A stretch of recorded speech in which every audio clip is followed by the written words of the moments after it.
اور لاہور کا ایک چھوٹو مولوی بریلویوں کا ناسبی، اس نے 6228 نمبر حدیث کا انکار ہی کر دیا. اس نے کہا یہ روایتی ضعیف ہے. مسلم کے اندر مطابعات و شواہد میں جن راویوں سے امام مسلم روایت لے کے آئے ہیں ان میں بعض روایتیں ضعیف بھی ہیں اور بعض ضعیف راویوں سے بھی امام مسلم نے صحیح مسلم کے اندر روایت کو ذکر کیا ہے. اب جب ہم صحیح مسلم کے اندر سیدنا زید بن ارقم رضی اللہ تعالیٰ کی حدیث کو دیکھتے ہیں تو 6225 نمبر حدیث کے اندر موجود ہے کہ بیویاں حضور کی اہل بیت میں شامل ہیں، جبکہ 6228 نمبر حدیث کے اندر موجود ہے کہ بیویاں اہل بیت میں شامل نہیں. 6225 نمبر جو حدیث ہے وہ ثقہ راویوں سے ہے اور مضبوط قسم کے صاحب حفظ اور صاحب اتقان راویوں سے ہے، اور 6228 نمبر جو حدیث ہے اس کی سند وہ والی نہیں ہے جو 6225 والی سند ہے، کیونکہ 6228 والی مطابعات میں جو روایت آ رہی ہے اس کے اندر ایک راوی ہے حسان ابن ابراہیم. حسان ابن ابراہیم کا سٹیٹس کیا ہے؟ اس سلسلے میں آپ کے سامنے اسماء اور رجال کی کتابوں سے محدثین کے اقوال پیش کر دیتا ہوں. چھوٹو 6225 جس کو تو ٹھیک مان چکا ہے اس میں بھی تیرے عقیدے کے خلاف بات ہے، وہ میں آج کھولوں گا، اس کو بھی ضعیف کر. میں تو چاہتا ہوں کہ اہل حدیث بھی منکرین حدیث بن جائے، بریلوی بھی دیوبندی بھی. میں اکیلا اپنے آپ کو سنی کلیم کروں، میں تو پہلے دن سے کہہ رہا ہوں میں ہی سنی ہوں، یہ ٹنی ہے. ہاں سنا کے سنی. 6225 کے اندر بھی ان کی موت موجود ہے. بسم اللہ الرحمن الرحیم. ایک حدیث پر اصول حدیث کی روشنی میں گفتگو کرتے ہوئے میں نے مرزا جرمی کو جواب دیا تھا جب اس نے یہ دعویٰ کیا کہ سیدنا زید ابن ارقم رضی اللہ تعالی عنہ کی حدیث جو صحیح مسلم کے اندر موجود ہے اس میں مطلقاً نبی کریم صلی اللہ علیہ وآلہ وسلم کی بیویوں کے اہل بیت ہونے کا انکار ہے. اگرچہ کہتا میں مطلقاً نہیں کہتا لیکن حدیث کے اندر مطلقاً ہے. میرا تھوڑا اس پہ سخت سٹانس ہے، میں بتا دوں کیمرے میں. ہاں جی میں آپ کو بتا دوں کہ میں جو نبی الاسلام کی بیوی ہے نا جی انہیں دوسرے نمبر پہ اہل بیت مانتا ہوں. پہلے نمبر پہ جو اہل بیت ہے نا وہ یہی ہے، حسن و حسین، فاطمہ اور سیدنا علی. یعنی میں غامدی صاحب سے 180 ڈگری عقیدہ رکھتا ہوں. اگلی بات سنیں، مسلم شریف میں اس سے اگلی حدیث میں ہے کہ زید ابن ارقم غصے میں آ کے کہتے ہیں کہ نبی کی بیویاں اہل بیت نہیں ہیں. نہیں ہے کہ الفاظ ہیں مسلم شریف میں. وہ کہتے ہیں اس لیے کہ بیوی اہل بیت کیسے ہو سکتی ہے؟ بیوی اس وقت تک اہل بیت ہے جب تک خامد اسے عقد میں رکھے، جب اسے طلاق دے دے تو فارغ ہو جائے گی. لیکن جو اولاد ہوتی ہے، جو دودھ کے اور خون کے رشتے کے لوگ ہیں، انہیں تو کوئی آگ بھی نہیں کر سکتا، وہ ہمیشہ ہی اہل بیت رہتے ہیں بشرطے کہ وہ دین نہ کوئی چھوڑ دے. تو انہوں نے کہا نبی الاسلام کے اہل البیت وہ ہیں جو آپ کے دودھ کے رشتے کے، آپ کے خاندان کے لوگ ہیں، آل علی، آل عقیل، آل جعفر اور آل عباس. اچھا اب زید ابن ارقم کے الفاظ مسلم شریف میں ہیں کہ نبی کی بیویاں اہل بیت نہیں ہیں. اب میں اس کی تعویل کرتا ہوں کہ وہ مطلقاً انکار نہیں کر رہے تھے، حالانکہ اس میں مطلقاً انکار ہے. وہ یہ بتانا چاہ رہے تھے کہ جن اہل بیت کے ساتھ حسن سلوک کا نبی الاسلام نے کہا وہ ہیں جو حضور کے خاندان کے لوگ ہیں. کہ نبی پاک علیہ الصلوۃ والسلام کی ازواج طیبات یہ حضور کی اہل بیت میں سے نہیں ہیں. میں نے مرزا جرمی کو علمی طریقے سے اس کا جواب دیا اور اصول محدثین اور اصول روایت کی روشنی میں اس پر گفتگو کرتے ہوئے میں نے 6228 نمبر جو صحیح مسلم کے اندر روایت کا ایک طریق ہے، اس طریق کے ایک راوی حسان ابن ابراہیم کے اوپر کلام کیا اور اصول حدیث کی کتابوں سے یہ بتایا کہ یہ راوی جو ہے وہ اس کو وہم ہو جاتا تھا، کمزور راوی ہے، اور اصول کی روشنی میں یہ روایت جو ہے 6228 یہ 6225 نمبر روایت سے مرجوح ہے. راجے جو روایت ہے صحیح مسلم کے اندر وہ 6225 نمبر روایت ہے جس میں سیدنا زید ابن ارقم رضی اللہ تعالیٰ عنہ نبی پاک صلی اللہ علیہ وآلہ وسلم کی ازواج طیبات کو حضور کی اہل بیت میں شامل مانتے ہیں. علمی طریقے سے جواب دیا تھا. مرزا جرمی علم تحقیق کو چھوڑ کر ایسے موقع پہ جذبات سے کام لیتا ہے، اپنے ہر مخالف کے بارے میں اور اپنے ہر جو مرزا جرمی کا علمی حریف ہو اس کے لیے ہلکے الفاظ استعمال کرے گا، اس کو ڈی گریڈ کرنے کی کوشش کرے گا. حتیٰ کہ جن کو اپنا مرشد کہہ چکا ہے جوید احمد غامدی جو مرزا جرمی کا ایکس مرشد ہے، جب مرزا جرمی کی جوید احمد غامدی کے ساتھ ٹھانگی تو مرزا جرمی نے جوید احمد غامدی کے لیے بھی سخت الفاظ اور ہلکے لفظ، یہاں تک کہ اجٹ جاہل جو ہے وہ غامدی کو مرزا جرمی نے کہا. اب مرزا جرمی چونکہ جہاں پھنس جاتا ہے، میں وہ سخت لفظ نہیں بولوں گا، جب مرزا جرمی چاروں شانے چت ہو جاتا ہے تو پھر بجائے اس کے کہ تحقیق اور علم کے ساتھ جواب دے، پھر مخالف کے اوپر پھپتیاں کسے گا اور ہلکے اور سخت الفاظ مرزا جرمی استعمال کرے گا۔ جیسے یہ بارہا مرتبہ یہ کہتا ہے، ابھی بھی اس نے یہ کہا کہ دیکھیں چھوٹو مولوی جو ہے نا اس نے یہ کہہ دیا کہ یہ حدیث ضعیف ہے، اور اللہ کے فضل و کرم سے ہم نے دلائل کے ساتھ جواب دینا ہے۔ ہمیں مرزا جرمی کو جو ہے نا وہ سخت الفاظ بولنے کی ضرورت نہیں ہے، دلائل ہمارے پاس موجود ہیں۔ صرف اتنی بات کروں گا کہ نبی پاک صلی اللہ علیہ وآلہ وسلم کی حدیث ہے، سنن نبی داؤد کے اندر، جامع ترمذی کے اندر، جب سیدہ عائشہ صدیقہ رضی اللہ تعالی عنہ نے حضرت صفیہ رضی اللہ تعالی عنہ کو کثیرہ کہا، چھوٹی کہا، حالانکہ سیدہ صفیہ رضی اللہ تعالی عنہ کا قد حقیقت میں چھوٹا تھا، لیکن سیدہ عائشہ صدیقہ رضی اللہ تعالی عنہ نے اس موقع پر جب ان کو کثیرہ کہا تو نبی پاک صلی اللہ علیہ وآلہ وسلم نے اس موقع پر ارشاد فرمایا، لقد قلت کلمۃ لو مزجت بماء البحر لمزجتہ، کہ تم نے عائشہ صفیہ کے بارے میں وہ کلمہ کہا ہے کہ اگر اس کلمہ کو سمندر کے پانی کے ساتھ ملا دیا جائے تو سمندر کا پانی کڑوا ہو جائے۔ یعنی کسی کو قصیرہ، جبکہ حقیقت میں وہ چھوٹا قد بھی اس کا ہو، تو کسی کو اس طرح کہہ کے اس کے لیے اس طرح کے الفاظ استعمال کرنا، نبی پاک صلی اللہ علیہ وآلہ وسلم نے اس قدر اس پر شدید جو ہے نا وہ وعید ارشاد فرمائی۔ اللہ کے فضل و کرم سے میرا قد بھی پورا ہے،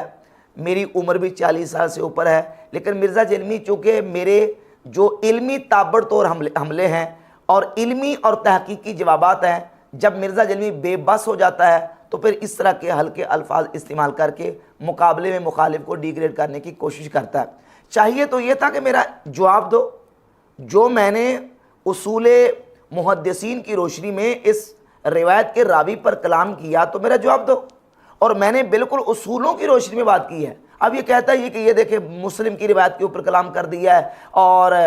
یہ میں تو چاہتا ہوں کہ یہ سارے منکر حدیث ہو جائیں اور میں صرف سنی رہوں۔ سنی کیا ہوتا بھائی؟ ویسے تو تم یہ کہتے ہو کہ میں مسلم ہوں علمی کتابی، اور پھر سنی ہونے کے دعوے بھی کرتے ہو۔ وہ تو ہم ہیں، مسلم سنی تو ہم ہیں، تم تو مسلم علمی کتابی کہتے ہو اپنے آپ کو، تو سنی ہونے کا کیا مطلب ہے؟ اہل سنت و جماعت اصولوں کی روشنی میں احادیث کے اوپر اللہ کے فضل و کرم سے گفتگو کرتے ہیں، کلام کرتے ہیں، اور میں نے ان اصولوں کی روشنی میں اصولوں کی روح سے بات کی ہے۔ اگر کسی کمزور روایت اور کسی ضعیف روایت کے اوپر اصول محدثین کی روشنی میں کلام کرنا اور اس پر گفتگو کرنا یہ انکار حدیث ہے اور منکر حدیث ہو جانا ہے، تو پھر سب سے بڑا منکر حدیث تو خود ہے۔ کتنی کتابوں کے اندر روایت ہم پیش کرتے ہیں تو یہ کہہ کے رد کر دیتا ہے کہ یہ حدیث ضعیف ہے۔ پھر سارے غیر مقلدین بھی منکر حدیث ہوئے، پھر تمہارا بابا زبیر علی ضعیف منکر حدیث ہوا، پھر تمہارا بابا ناصر الدین البانی بھی منکر حدیث ہوا، کیونکہ وہ بھی احادیث کو ضعیف قرار دیتے ہیں۔ بلکہ البانی نے تو باقاعدہ کتب ستہ کی جو سنن ہیں اس کے دو حصے کر دیے ہیں، صحیح سنن ابی داؤد اور ضعیف سنن ابی داؤد، صحیح جامع ترمذی اور ضعیف جامع ترمذی، صحیح سنن ابن ماجہ اور ضعیف سنن ابن ماجہ۔ اسی طریقے سے کتابوں کی انہوں نے پارٹیشن کر دی، الگ الگ حصے کر دیے، تو پھر یہ سارے منکر حدیث ہوں گے، اور تو خود سب سے بڑا منکر حدیث ٹھہرے گا جب ہم اپنے معید کوئی روایت کتب ستہ سے باہر سے پیش کرتے ہیں تو یہ کہہ کے ٹال دیتا ہے کہ نہیں یہ دور کی کتابوں سے۔ دور اور نزدیک کی کتابوں کا کیا فرق ہے؟ جو سکہ محدثین کی کتابیں حدیث کی موجود ہیں اور ان کے اندر صحیح سند کے ساتھ جو احادیث اور روایات لکھی ہوئی ہیں ان کو بحمدللہ تعالی ہم مانتے ہیں۔ تو اب یہ جو روایت ہے صحیح مسلم کے اندر 6228 نمبر، اب یہ امام مسلم رحمۃ اللہ تعالی علیہ اس کو مطابع میں لے کے آئے ہیں۔ امام مسلم کا میں نے اصول بیان کیا تھا کہ صحیح مسلم کے اندر امام مسلم رحمۃ اللہ علیہ مقدمہ میں بالکل صحیح مسلم، یہ جو مرزا جرمی کے ٹیبل پہ رکھی ہوتی ہے، اس میں صفحہ نمبر 5 پہ امام مسلم رحمۃ اللہ علیہ نے اپنی کتاب کا اسلوب اور منہج خود بیان کر دیا کہ پہلے میں اپنی کتاب کے اندر اصالتاً وہ احادیث لے کے آؤں گا، فَأَمَّا الْقِسْمُ الْأَوَّلُ فَإِنَّا نَتَوَخَّى أَن نُقَدِّمَ الْأَخْبَارَ الَّتِي هِيَ أَسْلَمُ مِنَ الْعُيُوبِ مِنْ غَيْرِهَا وَأَنْقَى مِنْ أَن يَكُونَ نَاقِلُوهَا أَهْلَ اسْتِقَامَةٍ فِي الْحَدِيثِ وَاتِّقَانٍ لِمَا نَقَلُوا۔ کہتے ہیں کہ پہلی قسم کی احادیث میں اپنی کتاب کے اندر وہ لے کے آؤں گا جو احادیث ان راویوں سے ہوں گی جو صاحب اتقان اور جو ہے وہ اہل الاستقامت فی الحدیث، جو حدیث کے میدان میں اہل استقامت ہیں، اور ایسی روایت لے کے آؤں گا ہی اسلم من العیوب، جو عیوب سے بالکل سالم اور صحیح ہوں گی۔ پہلی قسم کی روایت جو اصالتاً امام مسلم اپنے صحیح میں لے کے آئیں گے۔ اور پھر فرماتے ہیں فَإِذَا نَحْنُ تَقَصَّيْنَا أَخْبَارَ هَذَا الصِّنْفِ مِنَ النَّاسِ، جب اس پہلی صنف کی روایات ایسے لوگوں سے ہم اپنی کتاب میں لے آئیں گے، أَتْبَعْنَاهَا أَخْبَارًا يَقَعُ فِي أَسَانِيدِهَا بَعْضُ مَنْ لَيْسَ بِالْمَوْصُوفِ بِالْحِفْظِ وَالْإِتْقَانِ۔ تو فرماتے ہیں پھر اس کے بعد ہم ایسے راویوں سے اپنی صحیح کے اندر روایت لے کے آئیں گے جو راوی پہلے راویوں کی طرح حفظ اور اتقان میں وہ اس طرح نہیں ہوں گے جو کہ پہلی قسم کی روایتوں کے راوی ہوں گے۔ پہلی قسم کی روایتیں ان راویوں سے ہوں گی جو صاحب حفظ، صاحب اتقان اور حدیث کے اندر اہل الاستقامہ ہیں، اور دوسری قسم کی جو روایتیں ہیں وہ ان راویوں سے آئیں گی جو حفظ اور اتقان میں وہ اس لیول کے نہیں ہوں گے، یعنی ان کے حفظ میں اتقان میں کمزوری ہوگی اور وہ لیول ان کا نہیں ہوگا۔ میں دوسری قسم کی روایتیں ان سے لے کے آؤں گا۔ اب صحیح مسلم کے اندر جو 6225 نمبر حدیث ہے وہ صحیح حدیث ہے۔ اس میں سیدنا زید ابن ارقم رضی اللہ تعالی عنہ نبی پاک صلی اللہ علیہ وآلہ وسلم کی ازواج طیبات کو حضور کی اہل بیت میں شامل فرما رہے، جبکہ 6228 نمبر جو روایت ہے اس کے اندر یہ ہے کہ اہل بیت کے اندر بیویاں شامل نہیں، اور مرزا نے کہا کہ وہ حدیث کے اندر تو یہی ہے مطلقاً، اگرچہ میں اس کو مطلقاً نہیں مانتا۔ تو بھئی جو حدیث ہے 6228 نمبر، یہ روایت کس راوی سے ہے؟ یہ راوی ہے اس کا حسان بن ابراہیم، جو کہ 6225 نمبر حدیث کے اندر نہیں ہے، 6228 نمبر حدیث کے اندر ہے حسان ابن ابراہیم۔ اور حسان ابن ابراہیم جو راوی ہے اس کا سٹیٹس کیا ہے؟ میں نے اس پر حوالہ جات پیش کی، میں دوبارہ دہرا دیتا ہوں۔ یہ امام ابن حجر اسقلانی کی کتاب ہے تقریب التہذیب، اس میں حسان ابن ابراہیم کا سٹیٹس لکھتے ہیں صدوق یخطی، کہ یہ راوی ہے تو صدوق درجے کا، لیکن یہ روایتوں کے اندر خطا کرتا ہے، روایتوں کے اندر غلطی کر جاتا ہے۔ اور یہ امام ابن حجر اسقلانی کی دوسری کتاب ہے تہذیب و تہذیب، اس کی جلد نمبر ہے 2، صفحہ نمبر 113۔ وقال النسائی لیس بالقوی، امام نسائی کہتے ہیں کہ حسان ابن ابراہیم یہ قوی نہیں ہے۔ وقال ابن عدی قد حدث بافراد کثیرۃ وهو عندي من اہل الصدق الا انه یغلط فی الشیء ولا یتعمد۔ امام ابن عدی کہتے ہیں کہ بہت سارے افراد سے انہوں نے حدیثیں بیان کی ہیں، اور میرے نزدیک یہ صدوق درجے کا اہل صدق میں سے ہے، لیکن یہ حدیثوں کے اندر غلطی کر جاتا ہے۔ ولا یتعمد، اگرچہ جان بوجھ کے غلطی نہیں کرتا حسان ابن ابراہیم راوی، لیکن حدیثوں کے اندر غلطی کر جاتا ہے۔ قلت، اور امام ابن حجر کہتے ہیں میں کہتا ہوں وجاء ان احمد انکر علیہ بعض حدیثہ، کہ امام احمد ابن حنبل نے حسان ابن ابراہیم کی بعض احادیث کا انکار کیا ہے، ان کو منکر قرار دیا ہے۔ وقال العقیلی فی حدیثہ وہم، امام عقیلی کہتے ہیں کہ حسان ابن ابراہیم کی احادیث کے اندر وہم ہے۔ وقال ابن حبان فی الثقات ربما اخطا، امام ابن حبان کتاب الثقات میں کہتے ہیں کہ یہ جو راوی ہے حسان ابن ابراہیم یہ خطا کر جاتا، یہ غلطی کر جاتا۔ یہ تہذیب ہے امام یوسف مزی کی، اور اس کی جلد نمبر ہے 2، صفحہ نمبر 95 پر امام یوسف مزی تقریباً یہی جو کلام ہے محدثین کا وہ اپنی اس کتاب کے اندر نقل کرتے ہیں۔ وقال النسائی لیس بالقوی وقال ابو احمد بن عدی قد حدث بافراد کثیرۃ وهو عندي من اہل الصدق الا انه یغلط فی الشیء وليس ممن يظن به انه يتعمد في باب الروایت اسنادا او متنا، کہتے ہیں کہ یہ حدیثوں کے اندر غلطی کر جاتا ہے، ہم یہ نہیں کہتے کہ یہ جان بوجھ کے روایت کے اندر اسنادن اور متنن غلطی کرتا ہے، وَإِنَّمَا هُوَ وَهْمٌ مِّنْهُ،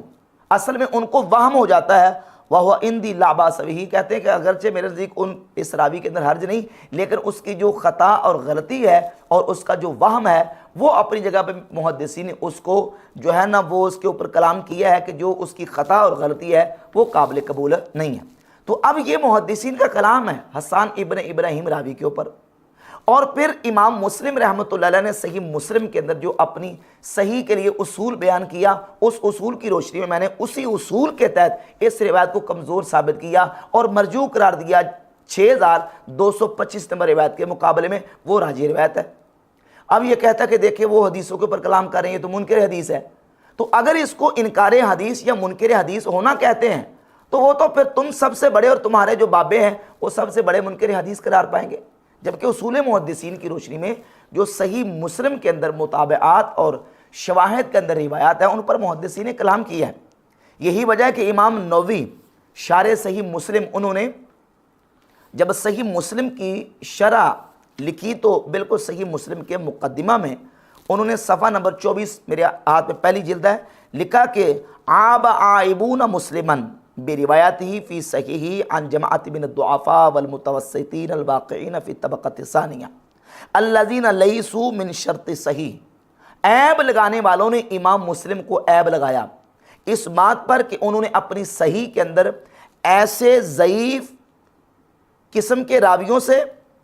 اور ایسے متوسط قسم کے راویوں سے جو کہ طبقہ ثانیہ میں واقع ہوئے ضعیف راویوں کی جماعت سے روایات کو ذکر کیا، الذین لیسوا من شرط صحیح، جو کہ صحیح کی شرط سے نہیں ہے، ولا عیب علیہ فی ذالک، کہتے ہیں کہ اس میں عیب نہیں ہے۔ اس کے کئی جوابات ہیں، ان میں سے ایک جواب امام نووی رحمۃ اللہ علیہ نے دیا، کہتے ہیں کہ جواب یہ ہے ان یکون ذالک واقعا فی المتابعات والشواہد لا فی الاصول، کہتے ہیں کہ ایک جواب یہ ہے کہ امام مسلم صحیح مسلم میں جو احادیث کمزور قسم کے راویوں سے لے کے آئے ہیں وہ مطابعات اور شواہد میں لے کے آئے ہیں، اصول میں نہیں لے کے آئے۔ وذالک، اور وہ اس طرح کے بأن یذکر الحدیث اولا باسناد نظیف رجالہ ثقات، وہ اس طرح کہ امام مسلم صحیح مسلم میں پہلے ایسے راویوں سے بڑی ستری سند کے ساتھ روایت لے آتے ہیں کہ جس کے راوی بالکل ثقہ ہیں، وَيَجْعَلُهُ اصلا، اور اس حدیث کو اصل قرار دیتے ہیں، ثم يتبعه باسناد آخر او اسانید فیہا بعض الضعفاء علی وجہ تاکید بالمتابعات، اور پھر اس کے بعد ایسے راویوں سے روایت لے آتے ہیں کہ جس روایت کے اندر جو راوی ہیں وہ ضعیف اور کمزور قسم کے ہوتے ہیں، صرف تاکید پیدا کرنے کے لیے۔ تو تاکید کے لیے ضعیف اور کمزور قسم کے راویوں سے مطابعات اور شواہد میں امام مسلم رحمۃ اللہ علیہ نے احادیث کو بیان کیا ہے، لہذا امام مسلم پر عیب نہیں لگایا جا سکتا، کیونکہ وہ پہلے اصالتاً ایک صحیح ثقہ اور صاحب حفظ اور صاحب اتقان راویوں سے روایت لے آتے ہیں، بعد میں جو مطابعات اور شواہد میں روایت لے کے آتے ہیں وہ اگرچہ ضعیف اور کمزور قسم کے راویوں سے بھی لے آتے ہیں لیکن وہ تاکید کے لیے ہوتی ہے، اصل جو روایت ہے وہ پہلے ذکر کر چکے ہوتے ہیں۔ تو اسی اصول کے مطابق میں نے کہا تھا کہ سیدنا زید ابن ارقم رضی اللہ تعالیٰ عنہ سے جو روایت ہے وہ روایت امام مسلم اصالتاً 6225 لے کے آئے، جس میں جب ان سے پوچھا گیا کہ نبی پاک علیہ الصلوۃ والسلام کی ازواج طیبات کیا حضور کے اہل بیت میں سے ہیں، تو کہا کہ اہل بیت میں سے ہے، لیکن بعد میں جو مطابع میں روایت آئی حسان ابن ابراہیم کی 6228، اس میں اہل بیت کے اندر بیویوں کے شامل نہ ہونے کا ذکر ہے۔ تو اب یہ روایت حسان ابن ابراہیم کی جو اصالتاً روایت ہے اس کے یہ الفاظ اس کے بالکل خلاف جاتے ہیں، لہذا یہ روایت اور یہ الفاظ مرجوع ہیں اور راجح 6225 ہے۔ اور اگر اس اصول کے مطابق صحیح بخاری اور صحیح مسلم کی روایات کے اوپر جس طرح محدثین نے کلام کیا ہے اسی اصول کے مطابق کلام کرنے کو انکار حدیث اور منکر حدیث ہونا کہتے ہیں، تو پھر نہ ناصر الدین البانی بچے گا، نہ ابن تیمیہ بچے گا، نہ ابن باز بچے گا، نہ امام ابن حجر عسقلانی بچیں گے، نہ امام نووی بچیں گے، بڑے بڑے اجلہ ائمہ محدثین جنہوں نے اصولوں کی روح سے ان احادیث اور روایات پر کلام کیا، یہ سارے منکر حدیث قرار پائیں گے۔ اور یہ کتاب دیکھیں الالزامات والتتبع، یہ امام دارقطنی کی کتاب ہے، تقریباً 200 روایات کے قریب اس میں امام دارقطنی نے صحیح بخاری اور صحیح مسلم کی یہاں ذکر کی، اور ان احادیث کے اندر جو علل اور کمزوریاں تھیں ان کمزوریوں کو اپنی کتاب الالزامات و تتبع کے اندر ذکر کیا۔ 200 روایات صحیح بخاری اور مسلم سے، تو امام دارقطنی کیا منکر حدیث سے؟ اور کیا مرزا جلمی ان کو منکر حدیث قرار دے گا؟ تو یہ اصول محدثین ہیں، ان اصول محدثین کے مطابق جو ہے وہ کلام کیا جاتا ہے۔ بحمد اللہ تعالیٰ میں نے بالکل اصول محدثین کی روح سے کلام کیا ہے، اور مرزا جلمی ہائپر ہو کے غصے میں آ کے وہ جناب انکار حدیث کے اور منکر حدیث ہونے کے فتوے لگانے کی کوشش کر رہا ہے۔ جس طرح یہ منکر حدیث ہونے کے فتوے لگا رہا ہے اس اصول کے مطابق، تو مرزا جلمی خود بہت بڑا منکر حدیث ٹھہرتا ہے۔ ذرا اپنے گربان میں جھانک کے دیکھیں۔